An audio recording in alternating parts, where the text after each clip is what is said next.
retrouver les sociétaires des grosses têtes dans la nuit des temps du 14 juillet 1995 autour de Philippe Bouvard, Isabelle Mergo, Philippe Castelli, Jacques Pradel et Pierre Bellemare. Question de mademoiselle Chamouillet. Comment Néron se débarrassa-t-il de Popée? Alors, il a été voir l'empoisonneuse. Non. Alors, une partie de barque. Non. Il a mis le feu à Rome. Popée, vous savez, c'est celle qui prenait des bains de lait et qui emmenait des dizaines d'ânesses à sa suite dans chaque voyage. Il a mis du café dans le lait. Il l'a noyé dans le lait, alors. Non. Elle était enceinte. Ah. Et pour la tuer, il a imaginé... une chose ignoble. Ignoble, mais efficace. Ah oui. Il lui a donné des coups de pied dans le ventre. Il lui a donné des coups de pied dans le ventre. Exactement. Bonne réponse de Jacques Pradel. Je crois quand même qu'on a dû un peu inventer sa petite, c'est vrai. Hein, vous ne pensez pas quand même qu'on l'a chargé un peu? Est-ce qu'il était aussi épouvantable que ça? Parce que on lui a mis vraiment tout sur la tête. C'est quand même lui qui avait imaginé de mettre de l'huile sur des chrétiens et de les transformer en torches. Oui. En frites? Et puis il a mis le feu à Rome. Il a bousillé Popée. Je crois qu'il a zigouillé sa mère. Ah bah il a fait tuer tout le monde. Il l'a emmené, il lui a dit bon, viens faire un peu de bateau, puis avec je sais pas mon copain, je sais pas quoi, et ils lui ont flanqué des coups de rame. Il raconte bien l'histoire romaine. Oui, c'est très bien. Donc, ils l'ont jeté dans la mer et ils lui ont flanqué des coups de rame sur la tête. Très bien. Et Agrippine s'agrippait. Oui, non, restez, monsieur Bellemare, restez, parce que n'ajoutez pas à sa honte. J'en ai une. C'est pas vrai. Oui. Attendez. Ah oui, quelle est la rue préférée à Paris des mamans juives? C'est la rue Monge, parce que mange, mon fils, mange. Oui. Oui, bah c'est pire que les miennes. Non, c'est gentil. Ah, gentil. C'est quoi ton histoire de mots croisés? C'est dans un train, il y a 3 voyageurs, il y a un couple, et puis il y a un curé. Et ils font tous des mots croisés. À un moment, il y a le monsieur qui regarde sa femme et qui dit « Alors attends, 6 lettres, un mot qui se termine par « ouille ». Et alors, la définition, c'est « se retrouve vide quand on a tiré son coup ». Alors sa femme réfléchit 2 minutes, elle dit « douille ». Et à ce moment, il y a le curé qui fait « Excusez-moi, vous n'auriez pas une gomme ?» très pudique. Oh, elle est gentille, non? Bon, elle est gentille. Hein. Attends, mais douille, ça a 7 lettres. Oui, je voulais dire 7 lettres, là. Ah, bah alors. Oui, Observatrice, elle pignoche tout le temps, ce qu'elle est embêtante. Ah bah non. Elle conteste tout, elle critique tout. De monsieur Moulineau, qui habite Limoges. Que produit une feuille d'arbre qui bruit? La chlorophylle. Une vibration. Oui, si l'on veut. Elle se ratatine sur elle-même. C'est une espèce d'étalon dans... Elle produit une note. Non, pas une note. Non, elle produit un certain nombre de décibels qui est à la base Un son. Non, qui est à la base de la Non, il a dit ultrasonore. Non, Elle c'est produit 1 décibel. 1 décibel. Il a jamais dit décibels, celui qui l'avait dit.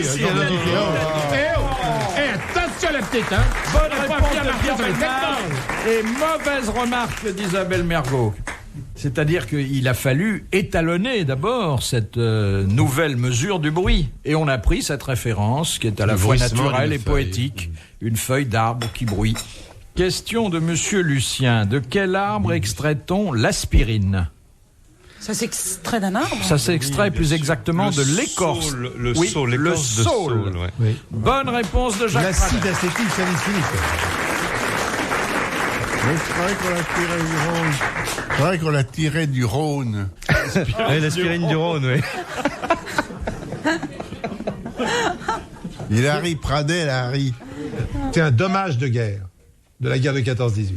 Nous avons exigé des Allemands qui nous livrent le brevet, le brevet de l'aspirine, en dommage de guerre, notamment. Il est merveilleux. Mais c'est un dommage de guerre. C'est allemand comme découverte, complètement. Il a une culture, ce gars. Ah oui. Non, mais de toute façon, il l'affirme avec tellement d'aplomb. Ah non, mais c'est certain, non, c'est sûr, c'est un dommage de guerre. Non, mais Mergo, elle étale sa culture, c'est ça qui m'énerve. Est-ce que Pradel et machin, ils ont réussi Moi, j'étale C'était la badichonne. vachement ma culture, moi. Question de madame Anger. Quelle fut la particularité de la croix de Saint-Pierre? Il a été crucifié la tête en bas, Saint-Pierre, non? Oui. Donc la barre est en bas, forcément. Il n'est pas en haut. Exactement. Oui. Il a été crucifié à l'envers pour ne pas avoir le même traitement que Jésus, dont il s'estimait indigne. Bonne réponse de Pierre Bellemare. Bravo.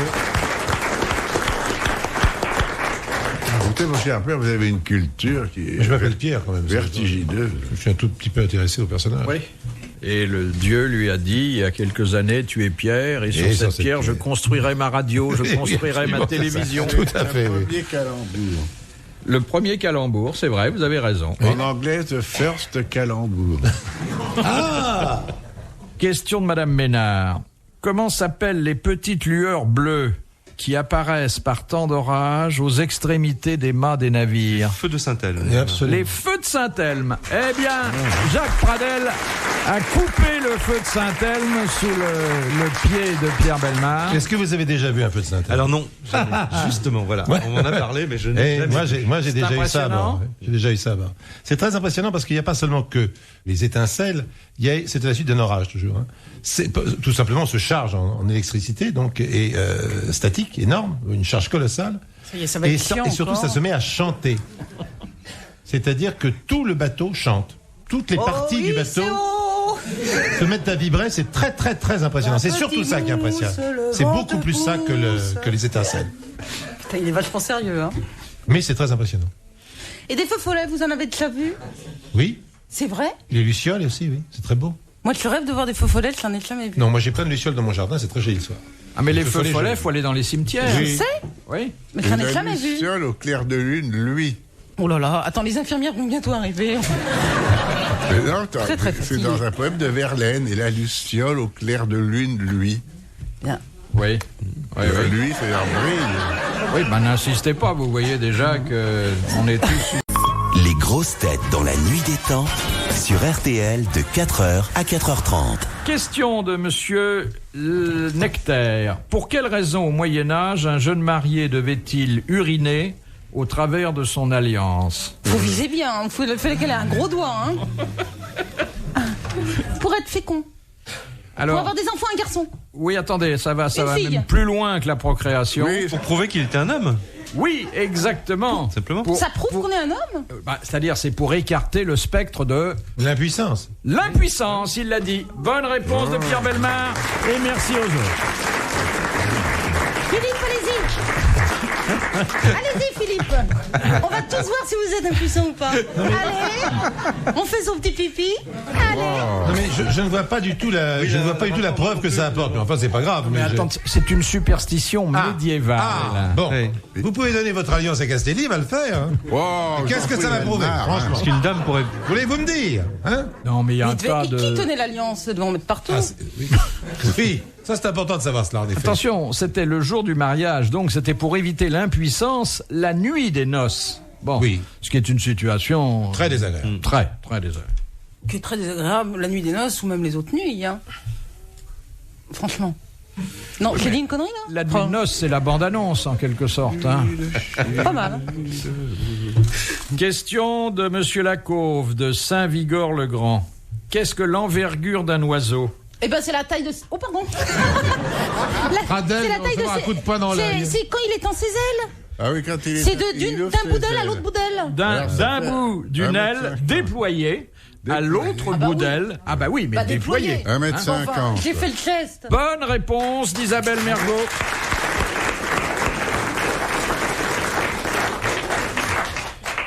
De Madame Boudin, qui a vécu longtemps maritalement avec Philippe Castelli. Madame Boudin. Oui, vous n'avez pas eu un Boudin dans votre vie? Ben, vous savez, s'il y avait Jette Boudin, par exemple... Ah le oui, pain, bon peintre. Bon je peintre. dirais pas non pour avoir un Boudin chez moi. Non, mais un petit Boudin avec une grande saucisse, ça aurait fait certainement un joli couple. Vous vivez toujours seul? Ah oui, moi, pas du tout, je suis très peuplé. Très peuplé. Et Ouais. des morpions? Oh! Pardon, autant pour Ben, moi. tout Dieu. Tiens, donne-moi un petit bout de ta tourte. C'est de la tourte, c'est du pain au raisin avec des... Enfin, c'est pas du raisin, c'est des pépites de chocolat. Alors pourquoi peuplé? Oui, parce que j'ai écrit beaucoup, alors peuplé de feuillets. T'as fini tes cartes de vœux? Oui, non, pas les cartes de vœux. Parce que je me suis lancé dans un roman. C'est pas vrai. Comment ça s'appelle? Amène-moi ta mère que je te recommence. Ah, oui.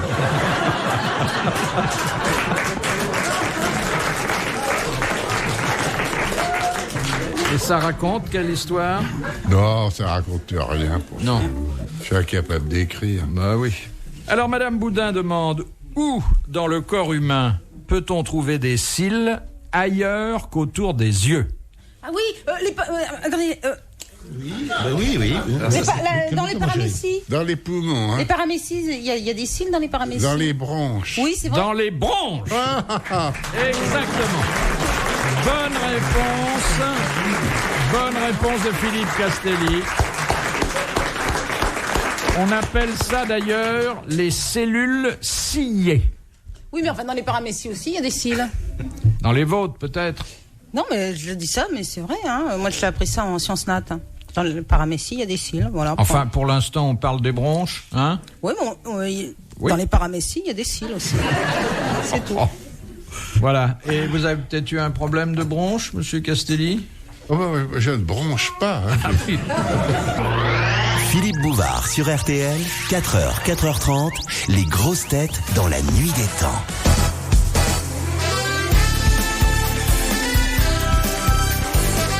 Suite et fin des grosses têtes dans la nuit des temps du 14 juillet 1995 autour de Philippe Bouvard, Isabelle Mergo, Philippe Castelli, Jacques Pradel et Pierre Bellemare. Question de Madame Rondeau. Pourquoi Fleming, pas l'auteur de romans, mais le célèbre savant, celui qui a découvert la pénicilline, pourquoi Fleming faisait-il pleurer volontairement ses assistantes? Ah, parce que dans les larmes, il y avait du sel, ça lui servait. Exactement. Pour faire ses compositions chimiques, etc. Exactement. Il se servait des larmes comme d'un puissant bactéricide, ce qu'elles sont de toute éternité. Bonne réponse de Philippe Castelli.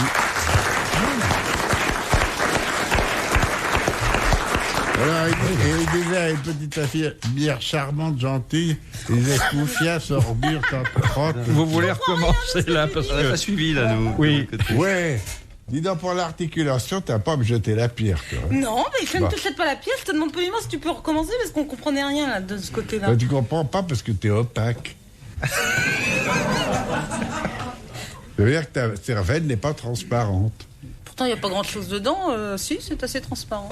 Alors, redites ce que vous vouliez dire. Il disait à une infirmière, salope, connasse... pour la faire pleurer, oui. vous expliquez. Très bien. Ah bah oui, ça enrichit le dossier. C'est les injures de Fleming. Je ne savais pas exactement les mots qu'il avait employés, c'est important de le savoir. Absolument. J'aurais dû d'ailleurs formuler la question. Que disait Fleming pour faire pleurer ses assistants? Mais il disait... Il devait faire pleurer plusieurs personnes. Oui. Mais donc il devrait dire, je crois, si ma souvenir est exact, mon souvenir est exact, il devait dire tas de connasses. Alors qu'en fait, il aurait apporté des oignons, il aurait dit... Et là, on était sûr qu'elle pleurait, les filles. Hein. Mais alors, il fallait des larmes de femmes, parce qu'il aurait pu s'appliquer Non, mais le les traitement. hommes pleurent moins facilement, Oui. c'est peut-être pour ça. Oui. Ah, c'est ça. Donc en fait, on pourrait vendre des larmes, alors ça serait un truc pas mal quand même. Mais n'oubliez Mais tout à pas, fait. nous avons eu une question là-dessus, Ouais. que lorsque le chevalier revenait de la croisade, sa femme lui présentait un petit Ça s'assure de récipient chasteté. dans lequel elle avait déversé ses larmes pendant toute son absence. Oh, non, ouais, mais elle mettait ça sous le robinet.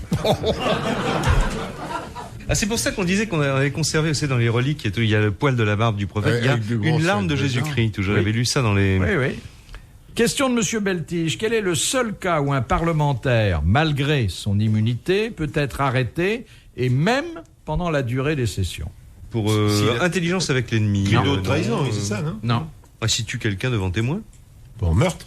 Conduite en état d'ivresse? Non, mais J'ai entendu attendez, la je ne vous demande pas le délit, parce Non. que Ah. c'est indépendant du délit. Mais il y a quelque chose qui, selon le code pénal français, Oui. justifie une arrestation immédiate. On Ah, n'a dans pas l'en- besoin de s'adresser au bureau de l'Assemblée. Dans l'hémicycle. À partir du moment où il est dans l'hémicycle. Non. N'importe où. Non. Ah, n'importe où.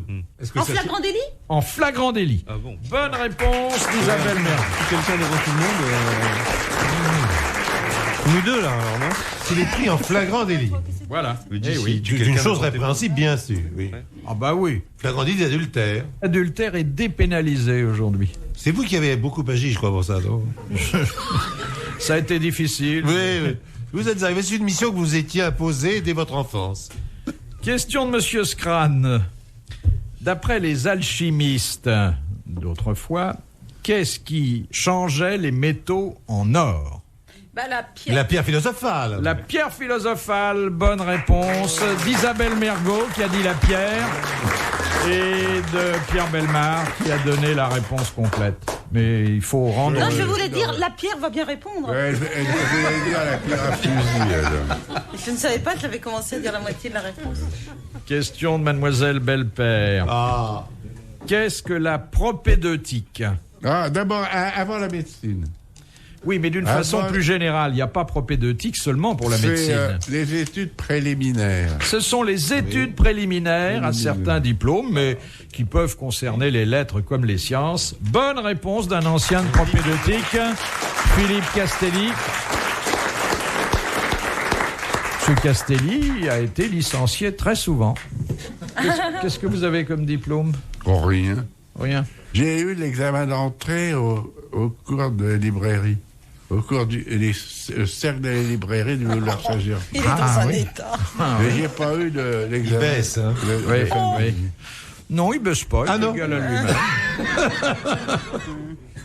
Dernière citation proposée par Mademoiselle Fritz de Cornimont, qui a dit « La caricature doit se pratiquer avec l'adresse du chirurgien et avec les intentions du boucher. » Woody Allen. Non. C'est un caricaturiste? Cet homme était américain, non pas caricaturiste, mais souvent caricaturé. Encore qu'il fut lui-même, à l'état normal, une caricature. Hitchcock? Non. Mais un grand du cinéma aussi. Chaplin? Non. Il fut lui-même une caricature. Buster Keaton. Buster Keaton. Non, j'avais entendu, merci. Harold Lloyd. Non. Non, un peu plus récent. Un peu plus récent, mais Groucho mort, Marx. hélas. Mort il y a quelques années. Pas tellement longtemps, d'ailleurs. Il fut d'ailleurs un homme de radio avant d'être un homme de cinéma. Orson Welles. Orson Welles. Bonne réponse de Philippe Castelli. Bravo, merci. À la prochaine. Retrouvez les grosses têtes dans la nuit des temps à tout moment sur RTL.fr.